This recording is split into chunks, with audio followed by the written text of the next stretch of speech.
right. Hello, everyone. Thanks for joining us. It's great to see you here, and I hope you've been having a good conference so far. We'll just give everyone another kind of couple of minutes to trickle in. But as we go, just welcome you to this session, and thanks for choosing to tune in, I guess.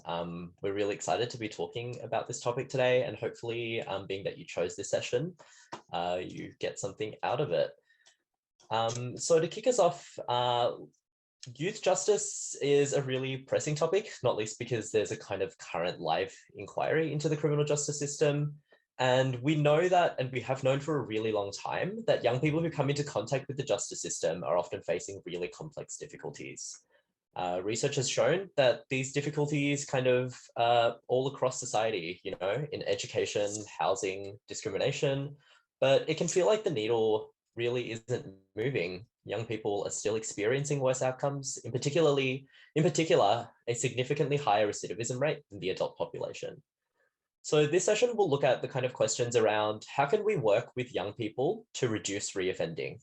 And what are the alternatives to the current system that will help keep young people and the community safe?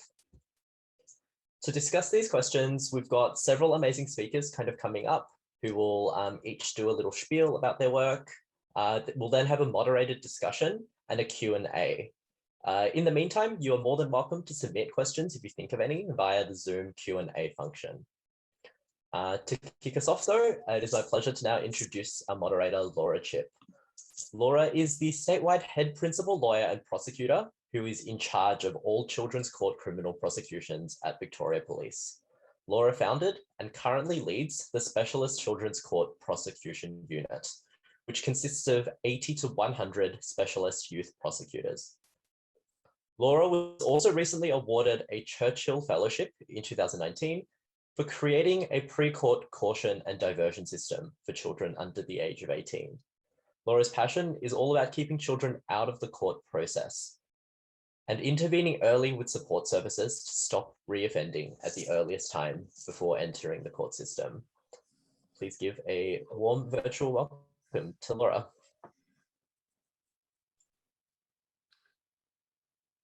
Hi, everyone. It's really wonderful to be here, and thank you so much. My name is Laura Chipp, and I identify as she, her. Firstly, before commencing, I'd like to formally acknowledge the land on which we meet, the Wurundjeri people of the Kulin Nation, and I pay my respects to those elders past, present, and in particular those emerging leaders here today.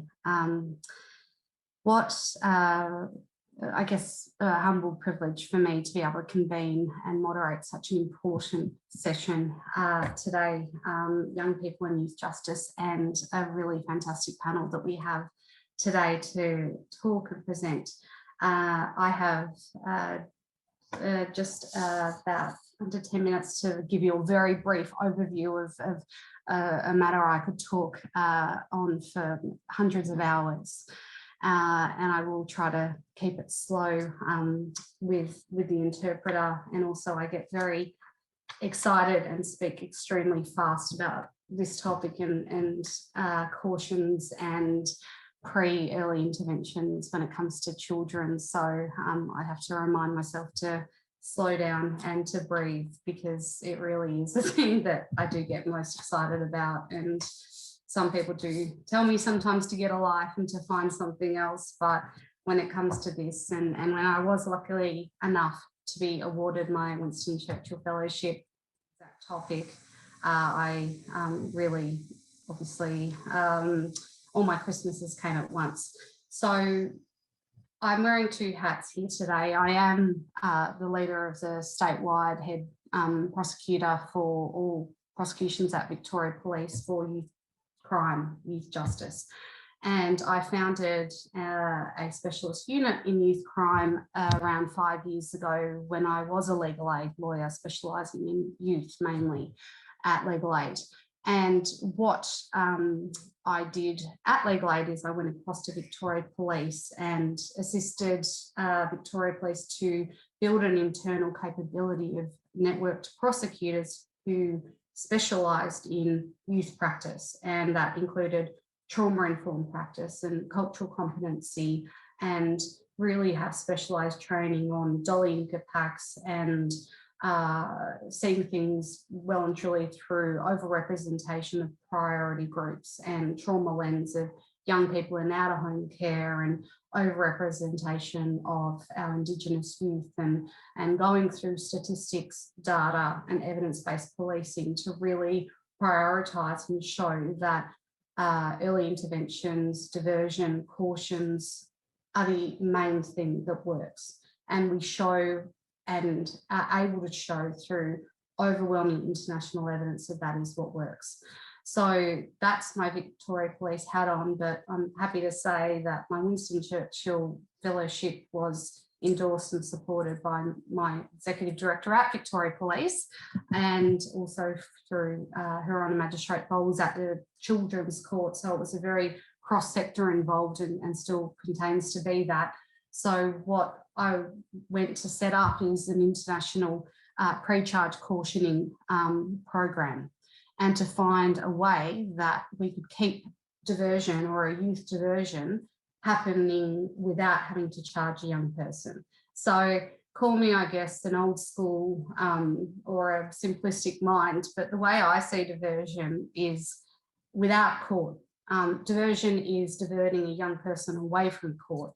It shouldn't have to be a process that you charge a child, make them go to court, and then go through the process of a diversion assessment, be recommended by a prosecutor, get a magistrate to agree, then possibly have to go back to court. That's not a diversion in my mind.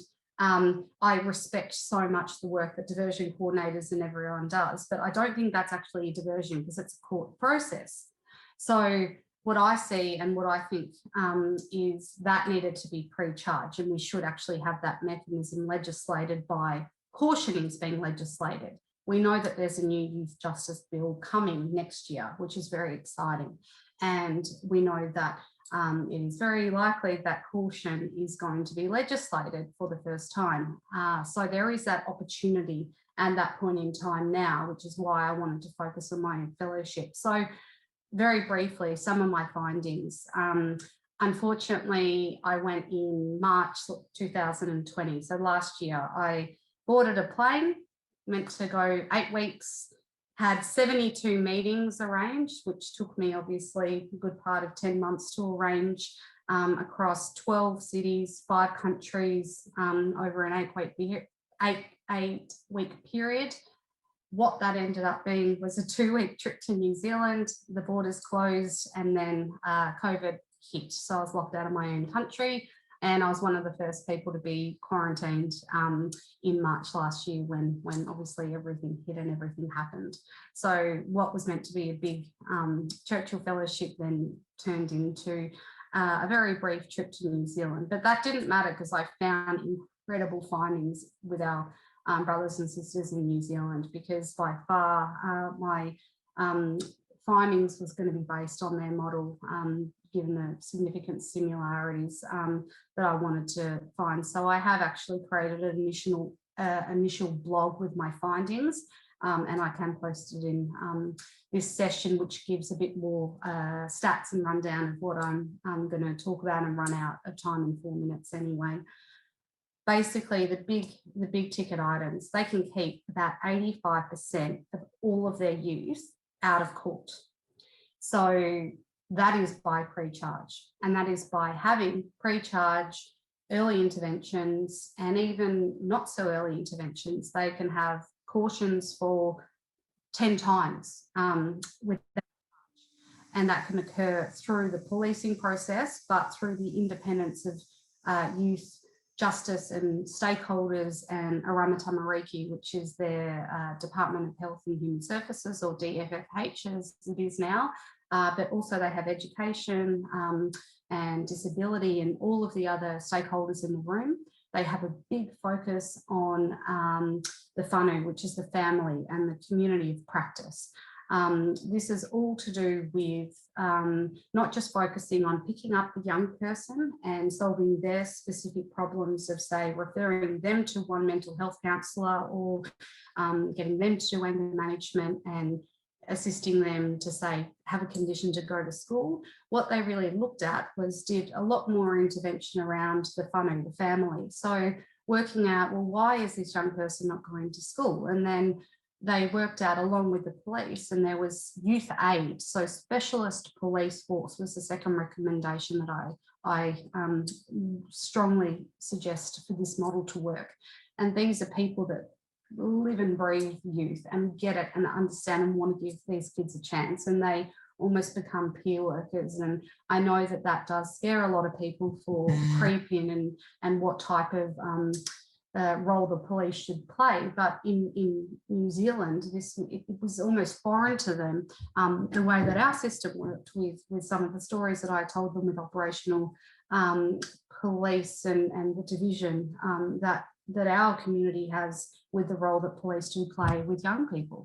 So anyway, with this, they then go into the heart of the problem with the family and actually work out, well, you know, little Max isn't going to school because his mother's lost her license for drink driving, and the father isn't there because unfortunately he's incarcerated. So they look at the holistic work around, well, they'll book mum in to go and get her license back. And then when dad gets out, then they'll look to refer him to, you know, if it was family violence related, courses to help him reintegrate back when he's home and do family violence related courses. So that's a very short, brief example, but they don't look at one kid, that just one issue around the kid, because they know that by assisting the kid but putting them back into possibly a really chaotic situation, as we know 65% of these kids have trauma, abuse and neglect that appear before the kids court.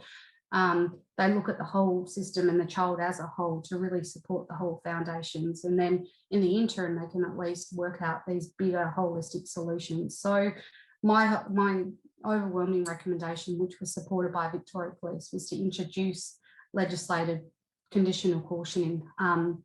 So it's really up to the government whether or not that's going to happen, and hopefully something will come of that with the strong advocacy Victoria Police has shown. And again, that is on the basis that it's an independent youth worker actually deciding the conditions, not the Victoria Police member. Like I said, to finish up now, this is the end of the topic I've got. I'll put my link in with my further findings, but the cost of incarceration for a young person in Victoria here is around $500,000 a year for them to be remanded or to spend in custody. So it works out to about $1,500 a day. So the question that I pose and will pose to many of our members on the panel today is, how better could we utilise that? That could pay for housing for a whole family, that could pay for a taxi for that young person to go to school, a limousine, that could pay for food for the whole family, that could pay for every course, every support service, privately funded. So we've got to open our eyes and just see that only way is justice reinvestment. So I'll finish on that note. And now, very excitingly, I'm going to introduce our first panelist. So we have, unfortunately, Marlon Pickett was meant to be our panel member, but he was called away very last minute, unfortunately, due to the schedule roster changes. So unfortunately, he's unable to be here today, but we do have a very strong representative from the Richmond Football Club, and I'd like to introduce you to Angela Burt, and she identifies as she/her. She's the head of programs at the Korin Gamadji Institute at the Richmond Football Club. She is a proud Palawa woman whose country is Truwana, which is at the Cape Barren Island, which is part of the Furneaux Islands in the Bass Strait. Angela is a very experienced educator, but also a researcher. She's held various Indigenous advocacy roles in academia, but also in sport. She's now working in the Korin Gamadji Institute, as I said, at the Richmond Football Club, and her work centres around strength-based Indigenous youth leadership programs. So I couldn't think of anyone better to kick us off as the first panel member. So I would like you to warmly welcome Angela. Thank you, Angela. Thanks, Laura. And it's lovely to virtually meet everybody who's online here with us today. I am at home here on Wurundjeri country, but as Laura said, I'm a proud Tassie mob. So anybody else here on the line, I'd like to acknowledge any other Aboriginal and Torres Strait Islander people who've joined us, and particularly acknowledge the countries that you're all on today. Now, obviously, I'm definitely not Mullen Pickett, and I did get a late call up, so it's almost like the list changed at the last minute. And I know that there'd be some people on here today that specifically dialed in to listen to Marlon, and he was sending his apologies. But the way that things are going at the moment and the uncertainty, we have to prioritise time for players to be with family ahead of games and scheduling, travelling and everything that is being thrown our way. But I'm here to talk to you today about the work that the Richmond Football Club does. Now, I know that what we're looking at here is the youth justice space, and while we don't sit within it, those of you that know the work of the Korin Gamadji Institute know that over the 10 years that we've been operating, we have delivered programs within youth justice centres, specifically for Aboriginal and Torres Strait Islander youth. Our programs are varied and can be delivered both within the Richmond Football Club and also obviously out in the community.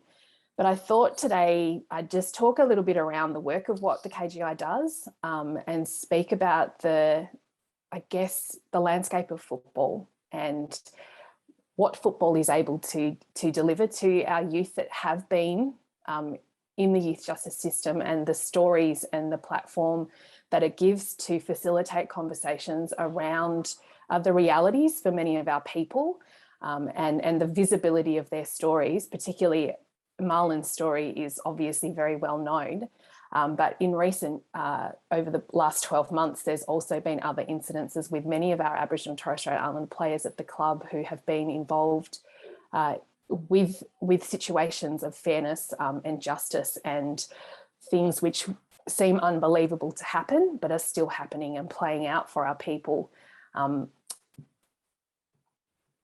In saying that, I think it's really important to highlight that Korin Gamadji Institute is a strength-based institute. So when we speak about our youth and their rights and their responsibilities, we come at a place where we have high expectations. We deliver a range of training and experiences and expose people to things which fall outside of their comfort zone, and potentially take them to a place where they can see different possibilities. Now, that could be for many of them, which Laura was speaking about before, so that we intervene in the space of 13 to 18-year-olds within communities across the state. So we deliver into communities as well as from the club.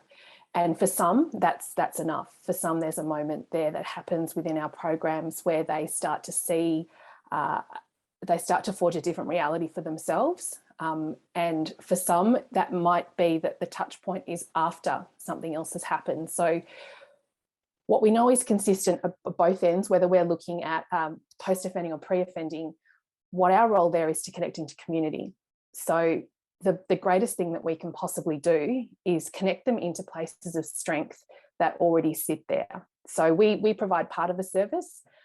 We provide visible role models, attainable role models, but we also know that the strength that many of our young Aboriginal and Torres Strait Islander people that have been involved in the justice system, the disconnection from community is probably the one thing that is working against them. Community can't, particularly during COVID, have access to young people. And we know that for many of them, connection to community maybe wasn't there to start with before this has happened, which is actually part of potentially why their pathway went in that direction. So we sort of see ourselves as a connector, and we come in and we link them back in with people, with services. And of course, a big part of that is sport. Now, we know any of you have read Marlon's story, know that the South Fremantle Football Club was the place where he reconnected back into community and sport. And that was part of his process in coming back and finding a different pathway and forging a new path. South Fremantle Football Club turned into Richmond Football Club, which and then turned into playing in a grand final. So we're not talking, in the book, it sort of says at the beginning there, we're talking about a fairy tale. It's not exactly something that's going to be a pathway for most of our young people. However, what it does do is it does show those possibilities that I was talking about there. And Marlon is very generous in sharing his story. And from listening to him before, he does speak quite openly about knowing that there's more, about doing hard work, about commitment, about discipline, and about knowing who you are and using your culture as a place to come through, that the culture is definitely not a problem, that the culture is a solution.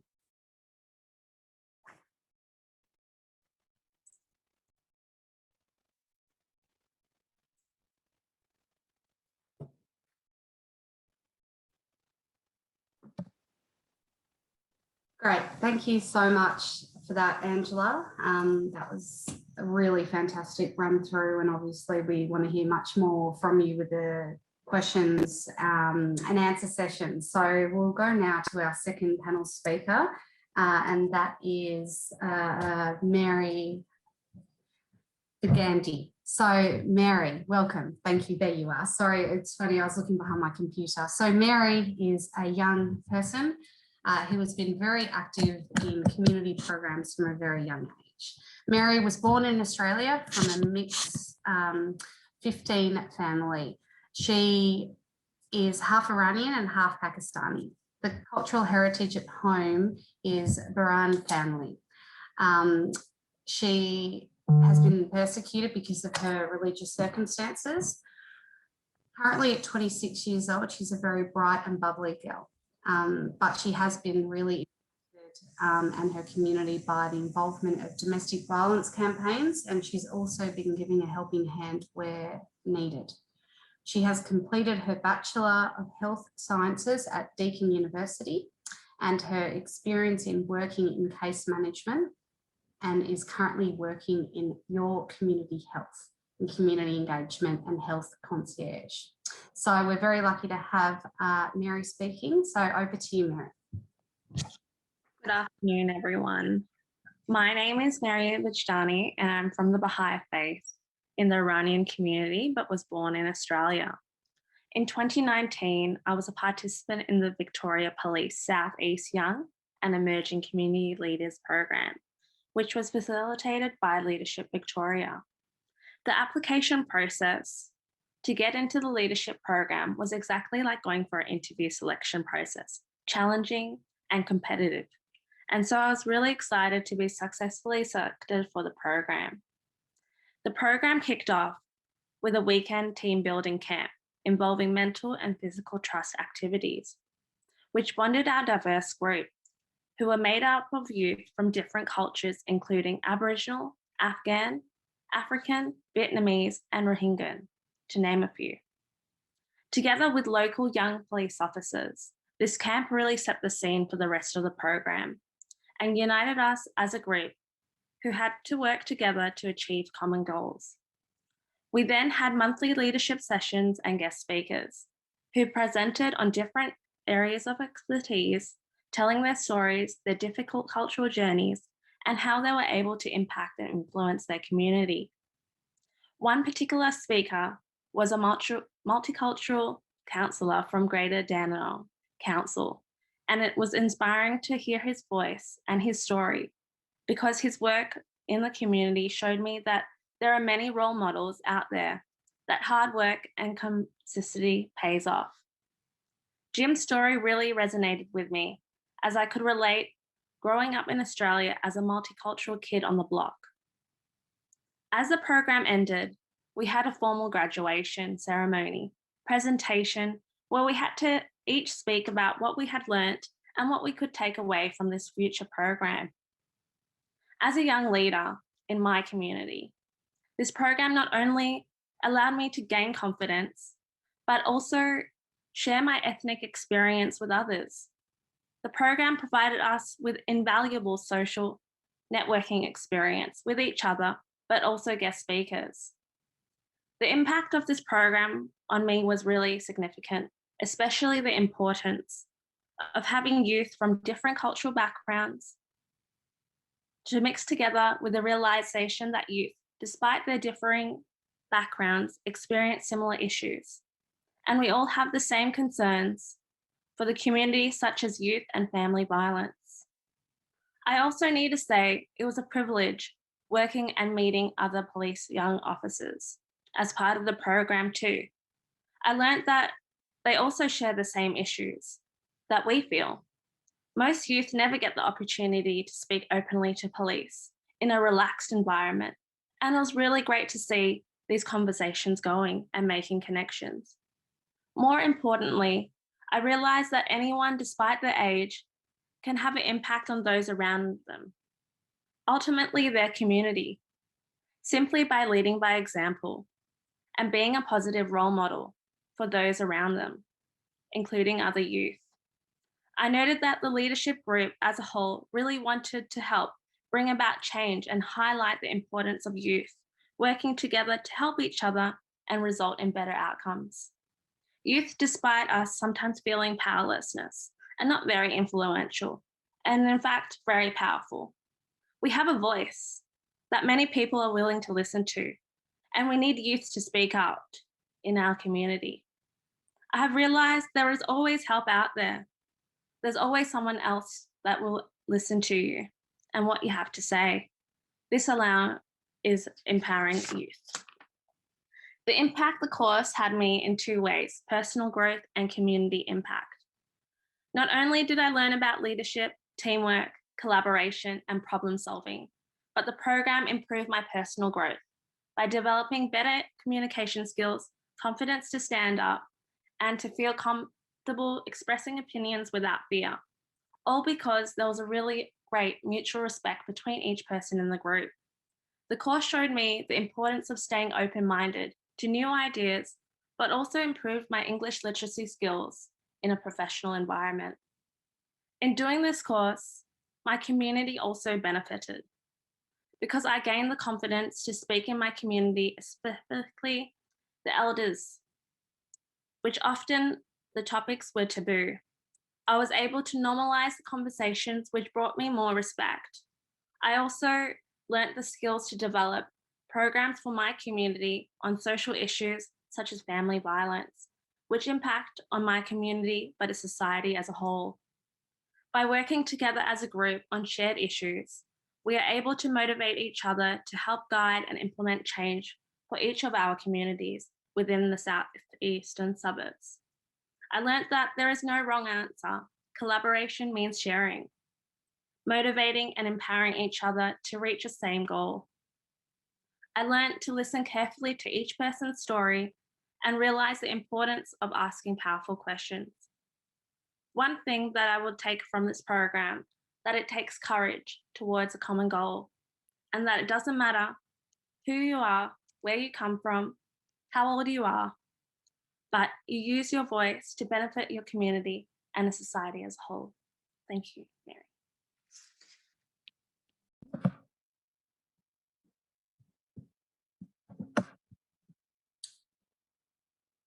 Great, thank you so much for that, Mehri. So the third and final speaker I'd like to introduce is Vincent Shin. So Vincent, he and him. Vincent is a program manager at Youth Law Program at WEstjustice. Vincent was the first school lawyer in Australia. He is based within a school in the western suburbs of Melbourne, providing students with legal advice, representation, as well as legal education. Vincent has previously worked as a carer in residential care homes for children removed by child protection. Vincent is passionate about advocating for a better system for vulnerable children. Thank you, Vincent. Over to you. Thanks, Laura. Hi, everyone. First, I'd like to acknowledge the traditional custodians of the lands on which we're all meeting today. For me, it's the land of the Wurundjeri people of the Kulin Nation, and I'd like to pay my deepest respects to their elders past, present and emerging, and also pay my respects to any Aboriginal or Torres Strait Islander people here today. I would also like to acknowledge that we are all on stolen land and sovereignty was never ceded. So my name is Vincent Shin. I identify as he, him, and as Laura said, I'm one of the program managers in the youth law program at WEstjustice. WEstjustice is a community legal centre. We're a not-for-profit organisation and we provide free legal services for people in the western suburbs of Melbourne.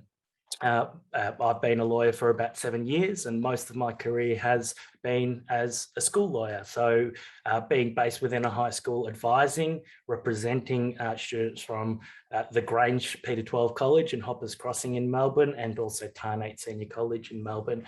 So I was there to advise, represent students, but also to educate them on legal issues, the legal rights and responsibilities as well. Throughout my career, I've dealt with very minor offending to very serious offending. So I've done quite a bit of varied work in the criminal law space over my years. I've got to be pretty clear, I'm not an expert in child development, social sciences or youth offending. I'm purely here talking from my experience as a lawyer, working with young people involved in the criminal justice system, and also my own lived experience. First, I'd like to begin talking about the topic. I wanted to talk firstly on the first part of the topic, which is complex difficulties. Now, complex difficulties and drivers of offending is what I'll be talking about. Young people who come into contact with the justice system often face complex difficulties. It's quite evident in the work that I do. Some of these difficulties are low socioeconomic status, low academic vocational achievement, association with antisocial peers, chaotic parenting, parental mental health problems, and or a lack of parental educational attainment. Now, this list was grabbed from a piece by Pamela Snow and Martine Powell. These things that they mention are predictors for offending behaviour in young people. Almost all of my clients who are in the criminal justice system face many, if not all of these complex difficulties. If not properly addressed early on, it could lead to offending behaviour. Now, I want to share something quite personal, but it's already quite public. My whole childhood, I lived through family violence. I got an end of year 12 score of 24.5 out of a possible 99.95. My friends were getting into trouble with the law. My childhood friend, a very close childhood friend, spent 2 years in Malmesbury Youth Detention Facility. And also my father was sentenced to 9 years in jail for attempted murder. So I know a thing or two about complex difficulties and I can really understand the backgrounds of some of our young people. Now, sadly, my story is not unique and nor are our clients' stories. When you look at any of the statistics for young people in youth detention, and Laura sort of touched on this, a very large percentage of them have had some kind of involvement with child protection. And that means neglect or abuse in the home has led child protection to become involved in that child's life. In basic terms, these kids have experienced some level of trauma, and often it's complex trauma. So when I think of my clients who have had criminal law matters, almost all of them have experienced some kind of trauma in their life. Research has shown that children who've experienced trauma, their brains actually develop physically differently. So I've actually seen 2 scans of brains side by side. One brain is of someone who's experienced trauma and abuse and one that hasn't. And you can literally see the brains looking differently. Now, kids who've experienced this kind of trauma react and respond differently because that's their way their brain has developed. Because of their trauma, they often display risk-taking behaviours that lead to offending. So if we really want to change this criminal justice system, we need to start addressing better these complex difficulties that I've been talking about before the offending starts. Part of addressing that is also addressing the needs of not only the kids, but also the parents or guardians, because in my view, that's kind of where it all starts. Now, I wanted to talk a little bit about drivers of offending. Some of the drivers for serious youth offending are ostracism, problems at home, trauma, and boredom. And often these young people involved in serious youth offending are ostracized from mainstream community. And all we want to do as humans is to belong. So, you know, they associate with other ostracized or disenfranchised kids. Another thing is street cred, reputation, and seeking a violent identity. You know, lately we at WEstjustice has seen a lot of offending shared on Snapchat and Instagram, young people in organised fights, young people posing with knives and machetes and other weapons. You know, other people see that and they kind of want to be like them.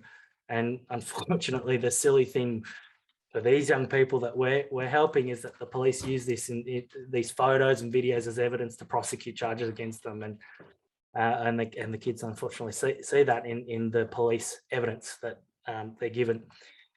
Boredom is also another factor, and it's pretty basic. I think the antidote to boredom is fun, having fun. It's quite a simple proposition, and I think if we had more free, cheap programs for young people to keep them occupied and connected to the community, I think would go a long way to moving towards, you know, taking away one of those drivers being boredom.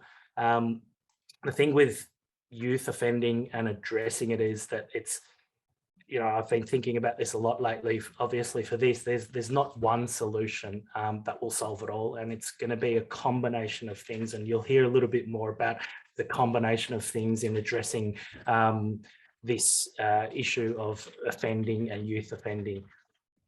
Thank you.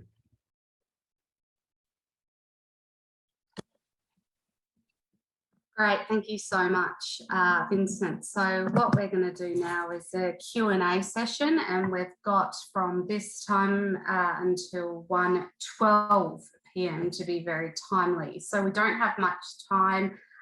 So if to all attendees, please submit your questions via the Q&A function, which you'll find along the bottom of your screen.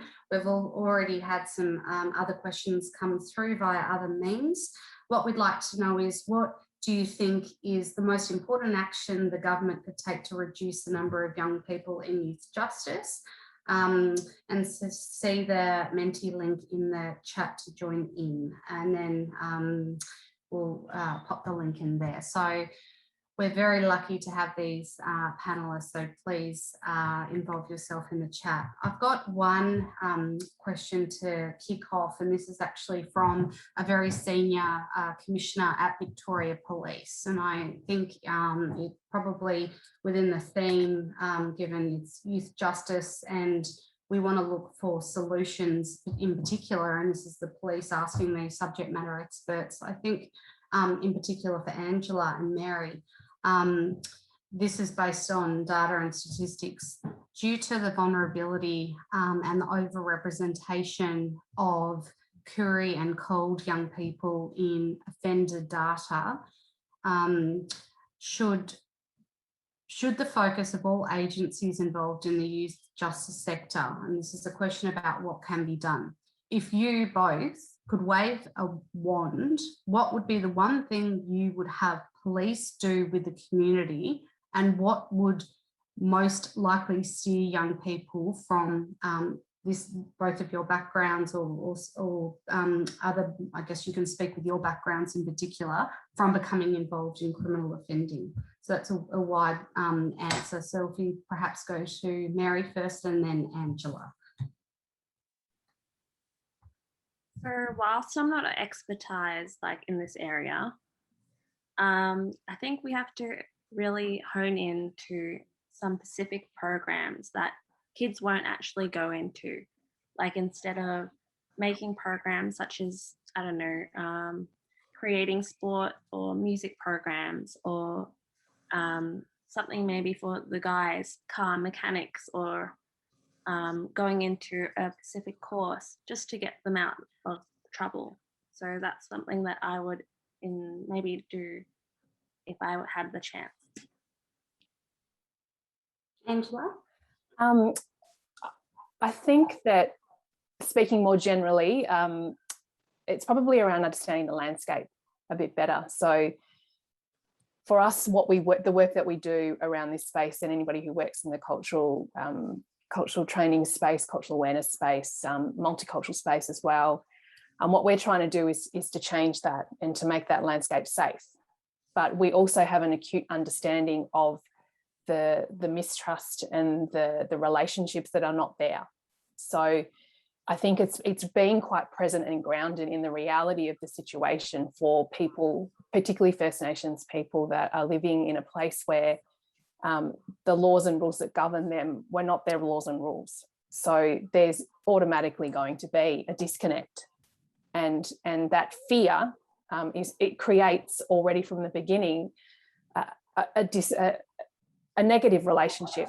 So regardless of what it is that you want to work together on, the relationship is not there to bridge it quickly enough, and the speed at which things happen don't match with the work that needs to be done, and the confidence to slow things down, to take a breath and to look and say, look, this young person's part of a different community. It's not my community.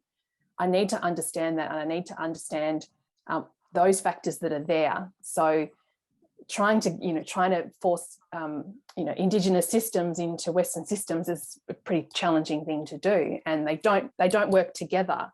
They don't have to. One doesn't have to dominate the other, but they need to work side by side. Yeah, no, I think that's it's a complicated answer and not one magic wand. I think there needs to be.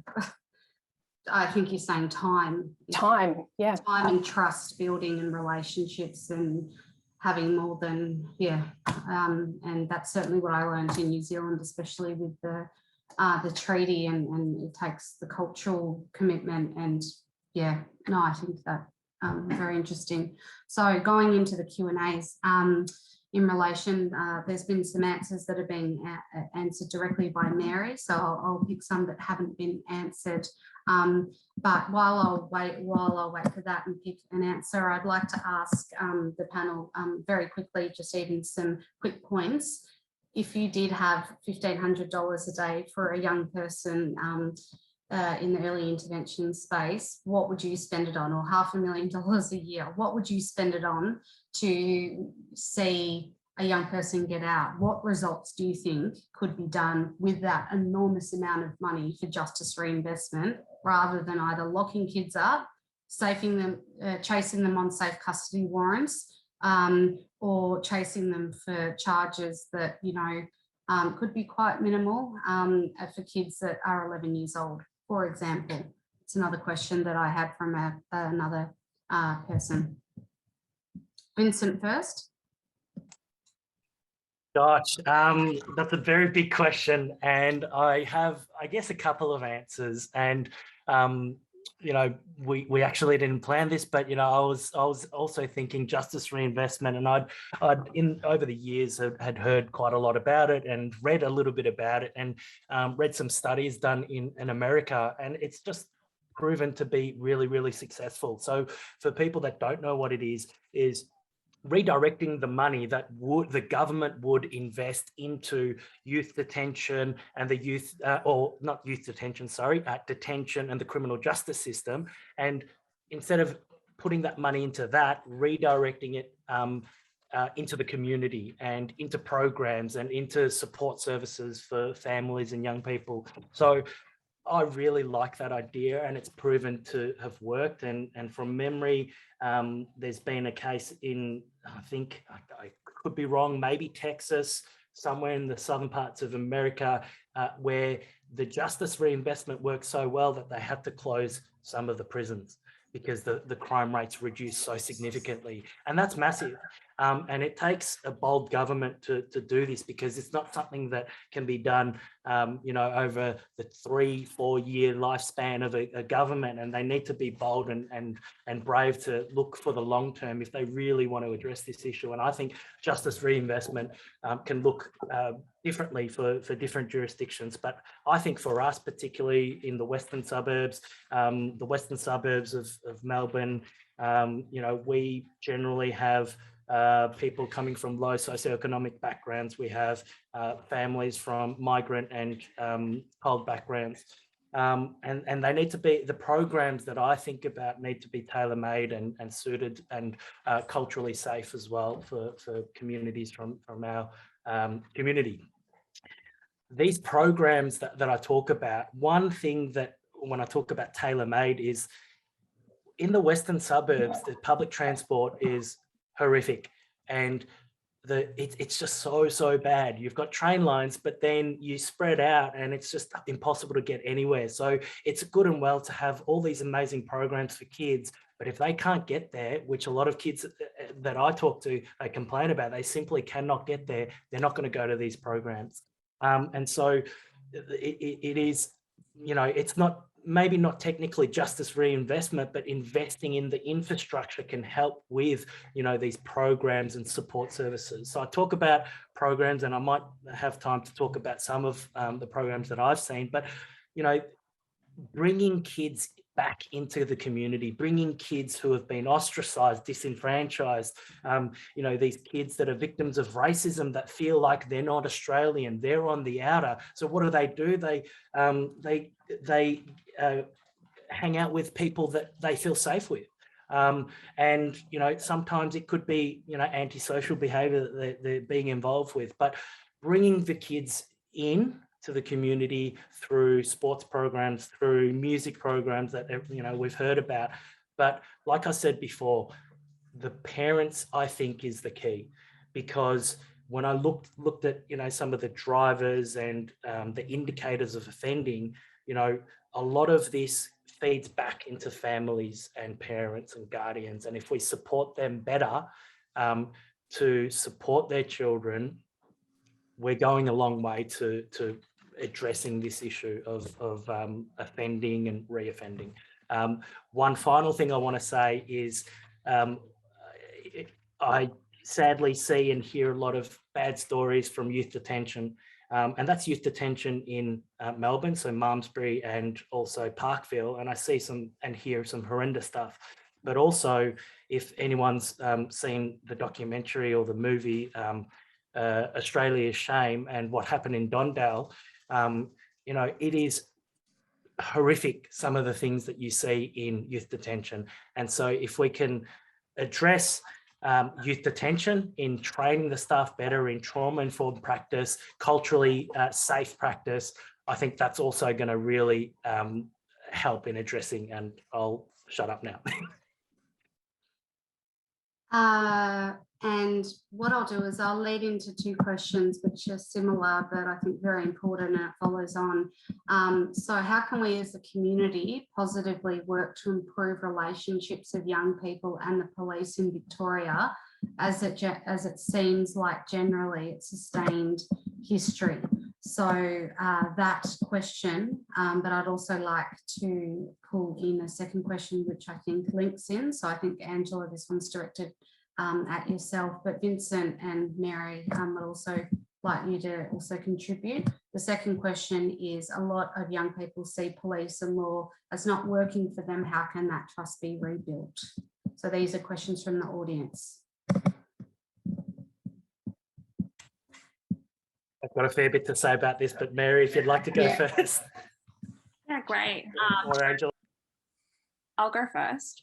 Well, I really think with youth and how they grow up as well is a big influence, because how can I say, I'm a multicultural kid on the block. So when my parents came to Australia, they were so scared of police. Oh, there's police. Oh, close the shutters, close the doors. Oh, I always had a fear of them. But as I grew up, I was a part of a lot of community groups, and then I kind of got to meet young police officers, and this is where it comes down. So I used to live in the eastern suburbs, and then my family moved to the southeast, and that's where I met a lot of young police officers in a lot of engaging programs. And this is the program that really designated with me, which was Victoria Police Southeast and Young Leaders Program. That's where young people like myself that were really not so really good with police always had mixed feelings. So actually working with them to create positive change in the community and making sure that other people don't feel like they have some urge like, oh no, I don't want to see them, or I don't want to feel that way. So I really think it was a great program to open our eyes and see actually what Victoria Police is doing instead of just the media light. And that's something that I really took on board. Angela? Yeah, and I think like a more positive outcomes based spin on this question, because it is a really difficult one to come up with a solution. However, I do believe that the process that the Koori community in Victoria is going through at the moment, the Europe Commission truth telling, is going to actually really bring that relationship back to a place that's probably only just going to be starting again. So there'll be a lot more understanding through that commission and through, unfortunately, re-traumatizing a lot of the Koori community to understand why that relationship is the way that it is. But it isn't until, and you've seen it happen in other countries, with Canada, New Zealand, the same. The level of truth and acceptance of truth is probably heightened, and we're potentially catching up. It'll happen state-based by state-based, but I think for within a Victorian community, I think what's about to come, if it's embraced in the way that it should be, I think what we're about to see potentially could be a reset of a relationship, which is a really positive thing. Okay, great. Sorry, we've got about five minutes left. So Vincent, sorry, I'll have to move on. We've got 2 questions again. Sorry, I'll bundle together because I think that they've also linked. So it's to do with how can we provide meaningful employment opportunities for young people, especially if they do have a background in criminal offending and or criminal history, when they may face police checks. And then the other one was, I think, a very important one. What do you think the best way is to surround kids and young people with good role models, and to be able to have who would those role models be? And I think a good example is there is an assumption, and I've been to, within Victoria Police, a lot of discussions around, especially in cultural groups, that there's an assumption that it could be an elder would be the most appropriate person, a community elder, and you do hear that, and that could be appropriate for certain groups. And I'm moderating, I'm not here to answer the questions, but I do think that there is a presumption that that is the appropriate person for all communities. Without answering the question, I open up to the panel to possibly say there's other people than elders that could be better suited for other communities to be in that position with young people who could. So I'll open up to the panel, starting with Vincent, and I think that will be our second last question. And then what we'll do is end on the final question, which is the wider question. So we could spend maybe about a minute each on this question, please, and then the final. Yeah, I'll try and be very quick, but I guess I'll start with an anecdote. And the issue that I see, that I just see time and time again from kids of colour at my schools, is racism. They go and apply and they see that they're African Australian or Pacific Australian, and just the response that they get is just pretty disgusting. So time and time again, I hear that. And so that's a huge barrier that for young people to get employment. So addressing that in the community, I think is a key. There's a program that we're part of at WEstjustice where it's called Fruit to Work. And I think more programs like this will help so much. It's for kids who are justice involved. They pack the fruit, they take the orders, they do the deliveries, and we order these things. It's not just fruit, it's milk, it's office supplies. These kind of programs where they're targeting young people that are justice involved who might have criminal records, these kind of programs are very, very important. Another thing is spent conviction scheme, which is finally coming in, and that is about getting rid of some old criminal records for people. So that's me.